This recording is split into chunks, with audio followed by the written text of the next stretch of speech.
네, 안녕하십니까. 오수연 변호사입니다. 네, 오늘 제12회 행정사 2차 계약법 기출해설 특강 오신 여러분들 모두 진심으로 환영합니다. 여기 앉아 계신 분들 모두 오늘 1분 1초가 귀한 분들이니까 지체 없이 바로 시작하도록 하겠습니다. 제가 나눠드린 강의안 한번, 목차 한번 살펴봐 주세요. 같이. 제가 원래 오늘 특강에 정말 정성을 많이 쏟아서 굉장히 준비한 게 많은데 아무리 리허설을 해봐도 25분 안에 이걸 다 설명을 할 수가 없더라고요. 그래서 결론, 곧바로 문항별 분석을 하면서 그래서 1번, 2번, 3번, 4번까지 보면서 틈틈이 제가 준비한 반드시 알아야 되는 팁 제가 5가지로 딱 요약을 했거든요. 좀 끼워 팔고 보면 한 5분 정도 남는 시간에 이제 돌아가서 제가 좀 꼭 설명드리고 싶은 팁, 오늘 처음 공부하신 분들도 계시다고 하니까 이렇게 하는 방향으로 하겠습니다. 30분도 아껴서 써야죠. 우리 수험생은 1분 1초가 아까우니까. 바로 문제 3으로 펼쳐주세요. 네. 문제 3번부터 보는 것도 사실은 일종의 팁입니다. 이게 제가 작성해 놓은 팁 중에 있는데, 문제풀이 순서를 정하는 것도 전략이에요. 그래서 저희는 근데 지금 결론적으로 문제 3부터 그냥 바로 볼게요. 문제 읽겠습니다. 문제 3. 네, 매도인 갑은 매수인들과 병소유 건물에 대한 매매계약 체결했는데 그 후 병명의 소유권 이전 등기가 원인무효로 밝혀져서 진정 소유자가 제기한 소유권 이전 등기 말소 등기 청구 소송에서 패소했네요. 그래서 건물의 소유권 이전이 문제 3번입니다. 네. 이 경우 매수인 을이 매도인 갑에게 주장할 수 있는 권리에 대해서 설명을 하라 라는 문제였어요. 네. 타인 권리 매매에 관한 문제였죠. 굉장히 비교적 최근에 기출된 문제였어요. 제10회 제3문으로 출제가 됐었고, 담보 책임 자체가 워낙 중요한 쟁점인데 그 중에서도 뭐 타인 권리 매매는 뭐 말할 것도 없죠. 너무너무 중요한 쟁점이었기 때문에 당연히 준비가 대부분은 되셨을, 공부를 하셨던 분이라면 준비를 하셨을 거라 생각합니다. 바로 시간이 없으니까 모범 답안을 같이 읽어볼게요. 자, 눈으로는 이 공부도 이렇게 1분 1초 아껴서 해야죠. 눈으로는 제가 적은 현실적 모범 답안을 읽으면서 귀로 제 설명을 들어보세요.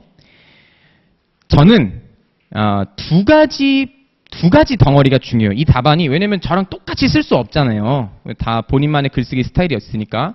근데 두 가지 덩어리가 꼭 들어가야 돼요. 그 한 가지 덩어리가 뭔고 하니 그러니까 두 번째 문단 타인 권리의 매매에서 들어가는 두 문장하고 3문단의 첫 번째 문장까지 요거가 한 덩어리로 반드시 있어야 되고, 그 다음은 이제 효과 부분, 손해배상할 수 있고 해지할 수 있고 제척기간. 제가 설명을 좀 해볼게요. 출제하시는 분, 그리고 채점하시는 분한테 어필을 하는 거예요. 어필을 하기가 너무 좋은 문단이에요. 그러니까 꼭 저처럼 목차를 잡지 않더라도 요 스토리가 꼭 들어가야 된다는 거예요. 무슨 스토리?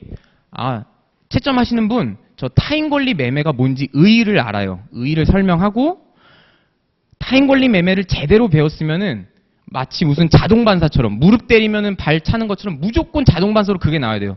타인 권리 매매면 매도인은 그 권리를 취득하여 매수인에게 이전하여야 한다. 그걸 왜 암기해야 되고 그 중요한 걸 어떻게 아세요, 강사님? 조문에 써 있으니까. 조문에 가장 먼저 나와 있어요. 569조가.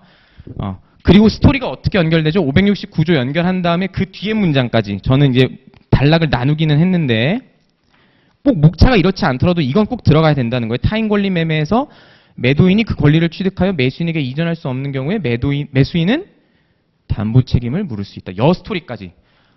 채점자님, 저 의의 알고 있고요. 타인 권리 매매잖아요. 저 조문도 아주 정확히 외웠어요. 권리 취득해서 이전해야 되죠. 이전할 수 없을 때는 담보 책임 물을 수 있어요. 요거는 제가 오늘 특강할 때도 한 3-4번 강조할 때선데 타협을 하시면 안 돼요. 타협을 하면 안 된다는 게 뭐냐면 그대로 외워야 돼요. 그대로. 왜? 조문에 나와 있는 내용이라서. 여러분 이거 민법 공부해 보시면 알겠지만 다 암기할 수가 없어요. 너무 암기할 게 많거든요. 차등을 두셔야 돼요. 지금 제가 말한 이 타협하면 안 되는 거는 무조건 외워야 되는 겁니다. 저랑 목차가 달라도 꼭 들어가야 된다는 거예요. 그래서 여기가 일단 중요했고, 두 번째 덩어리가 뭐가 중요했다? 담보 책임의 내용. 요 부분인데 여기는 약간 수험생의 센스를 발휘할 수 있는 포인트였어요. 요것도 사실은 570조 그냥 갖다 박아도 돼요. 만약 암기하신 게 있다면 그냥 갖다 박아도 되는데 그렇게 하는 것보다 이렇게 얘기를 하는 거죠. 그 출제하신 분한테 채점자님, 담보 책임을 꿰뚫는 세 가지 키워드가 손해배상, 해제, 제척기간이잖아요. 저 그거 알아요. 그거 알고 있고 그 담보 책임 중에서 타인 권리 매매라고 하는 담보 책임에서는 이런 요건과 효과가 있었죠. 하지만 손해배상, 해제, 제척기간이 3대 쟁점이라는 거 저 잘 알고 있어요. 채점하시는 분. 그래서 요거는 제가 약간 센스를 발휘한 거죠. 일부러 1, 2, 3을 떼서 손해배상, 해제, 제척기간 점수를 안 줄 수가 없게끔 이런 식으로 답안지를 구성하셨으면 됐을 것 같습니다. 약간 시간 두 마디만 좀 더 하면요. 제가 답안지를 몇 개를 좀 보니까 여기서 선의의 매도인, 공부하신 분들은 아실 거예요. 571조인데 선의 매도인의 해제권을 쓴 답안이 있던데 사족입니다. 왜? 보세요. 질문 자체가 뭐였죠? 매수인 을이 매도인한테 물어볼 수 있는 건데 선의 매도인의 해제권은 매도인이 할 수 있는 거고, 조금 어렵지만 법리적으로 선의 매도인의 해제권은 담보 책임이 아니죠. 공부 안 하신 분들은 몰라도 돼요. 혹시 공부하신 분들이 있을까 해서 심한 내용 체크해봤습니다. 굳이 사족을 달고 싶으시면 차라리 채무불이행을 쓰세요. 채무불이행에 근거한 책임. 근데 그것도 사족이죠. 우리는 계약법범이니까. 그 다음 자 이제 4번 문제 넘어가겠습니다. 시간 쭉쭉 가네요. 문제 4입니다. 갑을병은 공동 이행 방식의 공동수급체를 결성하여 정과 건축 공사 도급 계약 체결했네요. 업무 집행자 갑이 자금 마련하려고 A 은행으로부터 1억 차용했는데 공사 완공에서 공사 대금 채권을 취득한 갑을병이 이 대여금 채무에 대해서 어떤 책임을 지는지 설명하시오. 이런 문제였습니다. 자, 조합의 채무에 관한 문제였죠. 조합 자체는 여러분이 어떤 강사분한테 배웠든지 당연히 강조를 했었어야 됐어요. 너무 중요한 쟁점이죠. 기출도 여러 번 나왔어요. 제2회, 제3문, 제9회, 제2문, 제10회, 제2문에서 나왔는데 지금 여기 적어놨습니다만 제9회와 제10회는 엄밀히는 조합원 탈퇴 관련된 거였고 조합 채무는 제2회에서 나왔어요. 제가 그대로 읽을게요. 이런 게 좀 관전 포인트였어요. 이번 시험에. 제2회, 제3문에서 나왔을 때는 어떻게 문제가 구성됐었냐면 그냥 너무 쉬웠어요. 그러니까 약술형이었죠. 조합 채무에 대한 조합원의 책임 범위에 대하여 약수를 하시오. 이렇게 그냥 딱 약술형으로 나왔는데 그러면 이러면 수험생 입장에서 좋죠. 우리 암기한 거 그냥 갖다 박으면 되니까. 근데 요번에는 어떻게 나왔다? 사례형으로 만들면서 판례 내용이 전면에 등장했다. 여기서 일시정지. 오늘 이거 특강하면서도 제가 한 3번 정도 반복할 대사인데 요런 트렌드. 약술형으로 등장했던 문제가 사례형으로 나오면서 너 이 판례 아니? 라고 물어보는 요런 트렌드가 지난 몇 년간부터 이제 조금씩 보이고 있고 더 강화될 것으로 보입니다. 그럼 우리는 어떻게 해야 된다? 약술형 모범답안 준비하는 걸로 그치면 안 되고 사례를 이해하는 능력을 같이 길러야겠다. 그런 거 좀 캐치했으면 좋겠습니다. 또 모범답안 바로 들어갈게요. 자, 논점제 이렇게 있는데 자, 요번에도 눈은 답안지 읽으시면서 귀만 열어보세요. 제일 중요한 덩어리. 출제자 입장에서, 채점하는 사람 입장에서 중요했던 덩어리. 두 번째 문단이 꿀단지예요. 두 번째 문단이. 공동이행 방식의 공동수급체의 법적 성질. 제가 한번 논증해 볼게요. 이게 왜 꿀단지인지. 1번. 채점자님, 저 조합계약 의 정확히 외웠어요. 저한테 강의 들으시는 분들은 제가 이거 강조 많이 하는데 행정사 시험은 뭘 뽑는 시험이다? 조문의 숙달 여부를 보는 시험이에요. 조문을 얼마나 숙달했는지. 이런 게 굉장히 어필이 많이 돼요. 채점자님, 저 조합계약 의 정확히 외웠어요. 또 그냥 암기한 게 아니고 뭘 근거로? 조문에 써 있는 대로. 넘어갑니다. 그리고 두 번째. 채점자님, 저 이 판례 알아요. 이거 중요한 거잖아요. 공동이행 방식의 공동수급체가 민법상 조합에 해당한다는 거. 이것도 굉장히 기초적이고 주요 판례입니다. 이것도 알아요. 그럼 이제 채점자가 너무 신나겠죠? 이것도 알아? 그래서 거기서 이제 펀치라인까지 날려버리는 거예요. 출제자님, 채점자님, 저 예비 법조인으로서 준비가 됐어요. 저 사안의 포섭까지 할 줄 알아요. 이게요, 되게 단순해 보이는데요. 법조인의 기본 덕목입니다. 일반론을 적고 판례 입장은 이래서 우리 사안의 경우 이렇다. 이게 엄청 단순해 보이는 로직인데 이 3단 논법이 모든 법조인이 갖춰야 될 기본 덕목이에요. 그래서 요 문단이 아주 꿀단지인 겁니다. 요거를 작성했으면은 점수를 많이 받았을 거예요. 그리고 그 아래는 당연히 조합 채무는 당연히 준비했었어야 됐고, 근데 그거는 이미 기출된 내용이니까 저는 따로 다루지는 않겠습니다. 자, 이번에 2번으로 넘어갈게요. 문제 2번. 네, 문제 2번.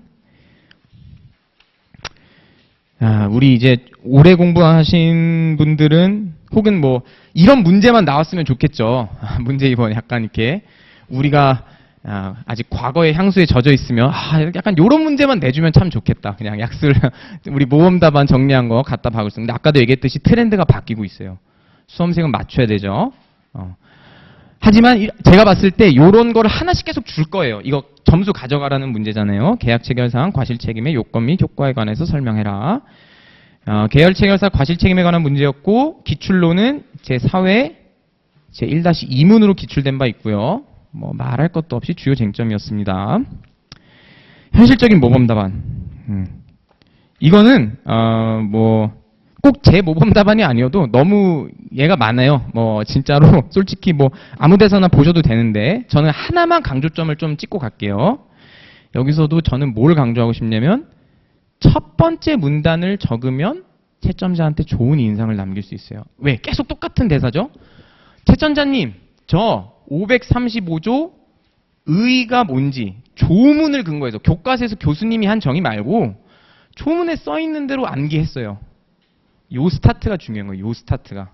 그 뒷내용은 본인이 준비한 모범 답안대로 적으시면 됐었습니다.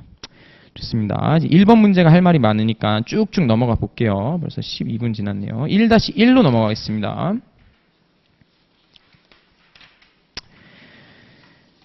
자, 요거는 문제도 길었죠.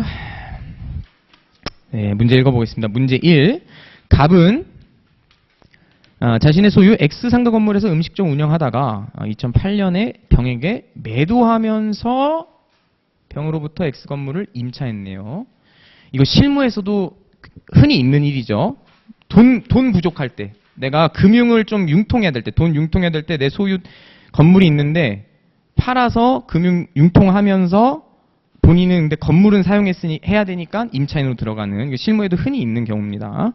그런 상황이고 2008년 6월부터 1년 단위로 묵시전으로 갱신이 됐다고 하네요. 한참 지나서 요번엔 을이라고 하는 사람이 2023년 5월 11일 병으로부터 X건물을 매수하고 소유권 이전 등기까지 마쳤네요. 아예 소유권을 확보했습니다.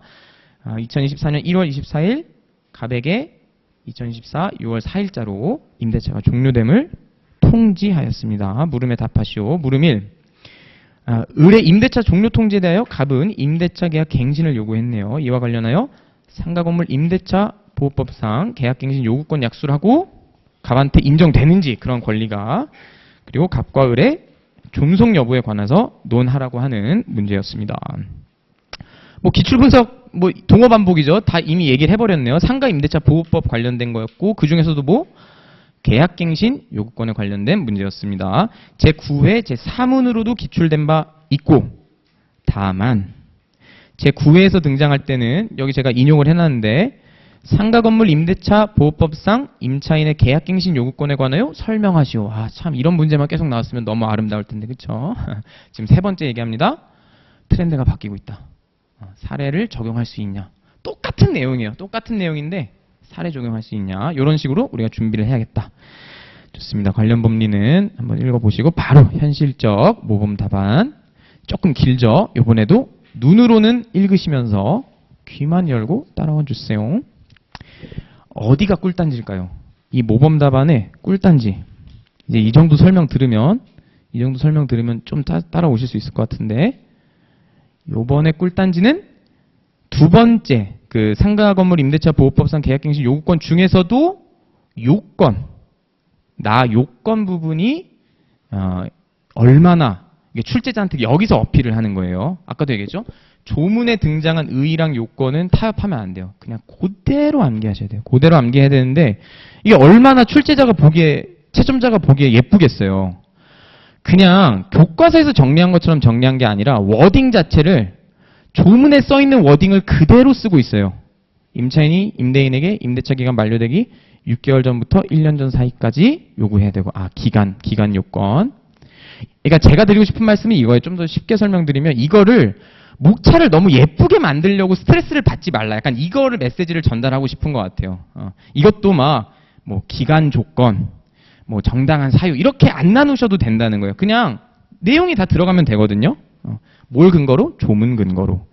6개월 전부터 1개월 사이 요구해야 되고, 정당한 사유가 없어야 되는데 4가지 정도 예를 들었고, 전체 임대차 기간이 10년을 초과하지 아니하는 범위에서 행사할 수 있다. 이것도 채점하시는 분이 놓칠 수 없게 아예 막 강조 표시까지 딱 해서 저 정확히 암기했습니다. 이런 걸 어필했으면 좋겠고, 하나 더 포인트를 드리자면, 제가 관련 법리에다가 적어놨는데, 원래 보면은 여기 상가 임대차 보호법에 보면은 제 10조 제1항에 정당한 사유가 그러니까 원래는 8가지나 있잖아요. 원래는 8가지나 있고, 자, 여기서 결론입니다.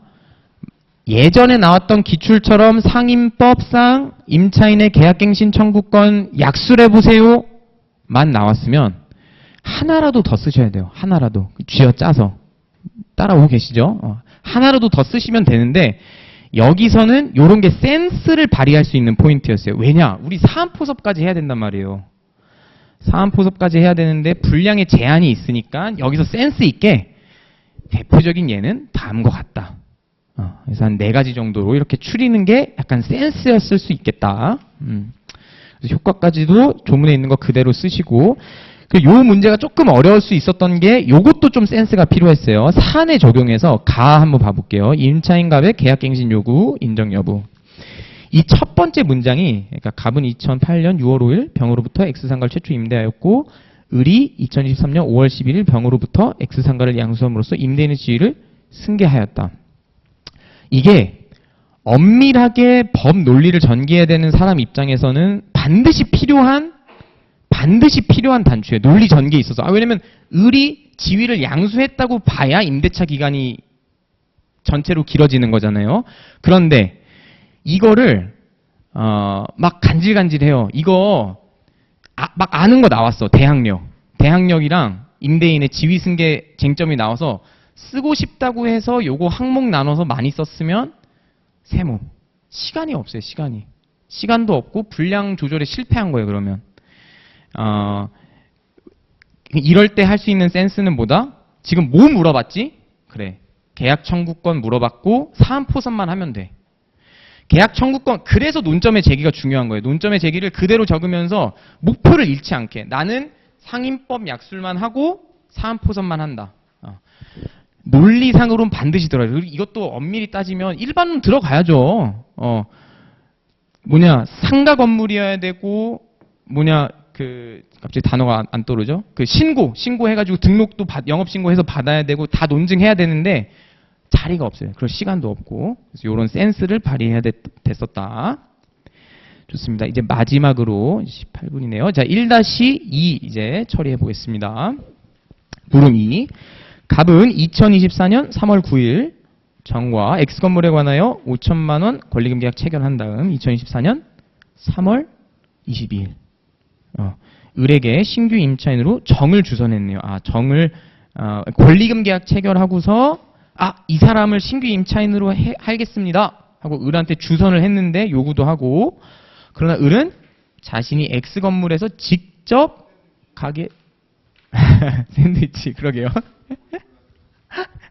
가게를 운영할 계획이라는 이유로 요구를 거절했습니다. 네. 근데 반응 좋아서 너무 좋네요. 네. 권리금 회수기에 보호제도에 관하여 약수를 하고 권리금 회수 방안에 관하여 검토하시오. 자, 벌써 4번째 반복이네요. 제가 무슨 말을 할지 벌써 상상되시죠? 더 이상 약수를 하시오 시대가 지나갔다. 너무 안타깝다. 어쩔 수 없어요. 빨리 붙으셔야 돼요. 제가 봤을 때 조금 도발적인데 행정사 시험 갈수록 어려워집니다. 제가 장담할 수 있어요.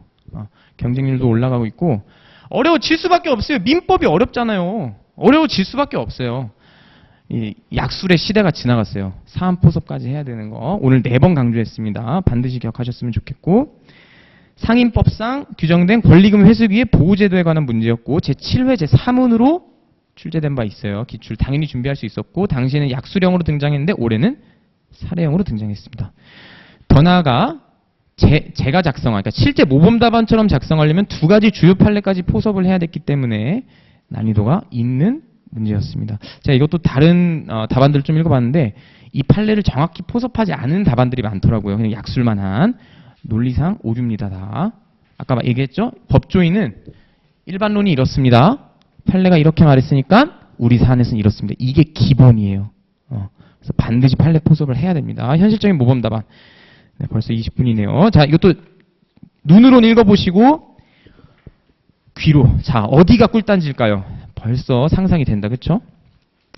두 번째 문단에 의랑 나 요건, 요 길다라는 거까지가 꿀단지고 죄송합니다. 타협을 할 수가 없어요. 이거 거의 그대로 쓰셔야 돼요. 다른 부분은 조금 어떻게 제가 바꿔보겠는데 요거는 거의 그대로 쓰셔야 돼요. 왜? 초문에 써 있는 거 그대로 썼잖아요, 제가. 출제자님, 저 권리금이 뭔지 알아요. 출제자님, 저 권리금 계약이 뭔지 알아요. 그리고 권리금 보호제도 사용하려면 요건이 뭐가 써 있는지 조문에 저 이렇게 나와 있어요. 요거 그대로 쓰셔야 되고. 자, 근데 여기서 실력 차이예요. 지금 답안지 작성한 거 보면은 보이시죠? 다만 판례에 따르면. 제가 좀 도전적으로 말씀드리면 요러한 서술 방식을 좀 같이 가져가 주셨으면 좋겠어요. 저는 사실은 작성법 자체를 강요하는 스타일은 아니에요. 본인마다 쓰는 스타일이 있을 수 있다 생각해서.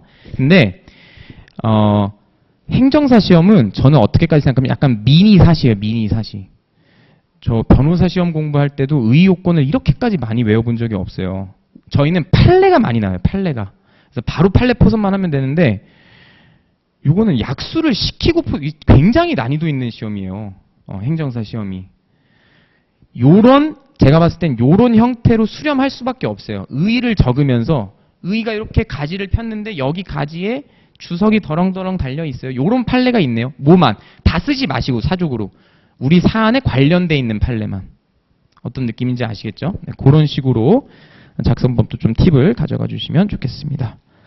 사안의 작용. 그래서 요거는 청구할 수 있다. 이게 판례 내용을 그대로 갖고 온 거였어요. 실제 판례 사안도 워딩이 똑같아요. 주선했는데 내가 가게에 직접 쓸 거야. 그래서 명백히 거절하면은 직접 주선 안 해도 권리금 회수할 수 있다. 이런 내용이었어요. 23분인데 저에게 3분만 더 주십시오. 3분만 중요한 내용이니까 자, 다시 1로 돌아갈게요. 아예 파트 1으로. 자, 2차 답안지 작성법 5가지 팁을 제가 준비했는데요. 시간이 없어서 다 설명하기는 어려울 것 같고 그냥 제가 읽어만 볼게요. 잠시만요. 자, 첫 번째 팁, 목표를 명확히 할 것. 시간 목표, 분량 목표. 작성법을 통일할 것, 전략적으로 접근할 것, 효율적으로 공부할 것, 직접 손으로 써볼 것. 1, 2, 3번 팁은요. 제가 지난 8월에 이제 2차 쟁점 특강을 하면서 좀 설명을 드렸어요. 궁금하신 분들 꼭 확인 바랍니다. 오늘은 요것만 제가 강조하고 갈게요. 2차 계약법 공부법에서 효율적으로 공부할 것. 요것만 좀 필기하고 가주세요. 공부할 내용을 차등을 둬야 된다는 뜻이에요. 오늘 제가 특강 시간에도 여러 번 강조했다고 저는 생각하는데 반드시 암기할 것과 필요시 보충할 것 그리고 힘 닿는 데까지 정리할 것을 나누어서 공부하세요. 다 절대 공부 못해요. 민법. 반드시 암기. 저 이거 타협 절대 못해요. 저한테 공부하시는 분들은 요거 틀리면 정말 저는 빡세게 트레이닝 합니다. 조문에 규정된 의의 요건 효과는 그냥 통째로 외우세요. 만약 물론 저한테 공부하면은 제가 이해될 때까지 설명해 드릴 텐데 이해 안 되면 그냥 진짜 민법전 찢어서 먹으면서 외우세요. 조문. 근데 1차 공부해 보셔서 아시잖아요. 조문에 없는 교과서에 정리된 의의 요건 효과가 있어요. 그게 상충되는 건 아니고요. 뭔 거냐면요. 우리 뭐 그런 거 있잖아요. 조문에 적혀져 있는데 좀 더 개연성 있게 설명하려고 학자분들이 풀어서 쓰다 보니까 교과서에서 좀 더 예쁘게 정리한 요건들이 있단 말이에요. 그런 거는 필요한 부분을 보충하는 거예요. 큰 그림 잡는 데 있어서. 그렇게 컨셉을 잡으시고 그래서 이제 우리가 나뭇가지를 잡았잖아요. 그래서 이렇게 큰 틀을 잡아요. 큰 틀 잡아서 보충해서 틀을 잡으면 살을 다는 거예요. 살을 다는 거예요. 살을. 판례 주석으로. 여러분 이거 절대 다 못해요. 저도 계속 판례 공부해요. 저도. 어제 새벽에도 임대차 공부하다가 새삼 놀랐어요. 너무 공부할 판례가 많아서. 절대 다 공부 못합니다. 근데 저 믿고 어차피 주요 판례만 나오잖아요. 그렇죠? 주요 기출 플러스 제가 유력하게 찝어드리는 것만 메꾸는 거예요. 이렇게 이런 식으로 전략적으로 접근하셔라 까지 하면 정확히 25분이 됐네요. 감사합니다. 네, 긴 시간 특강 설명 들어주셔서 너무너무 감사합니다. 내년에 꼭 좋은 결과 있으시길 바랍니다. 감사합니다.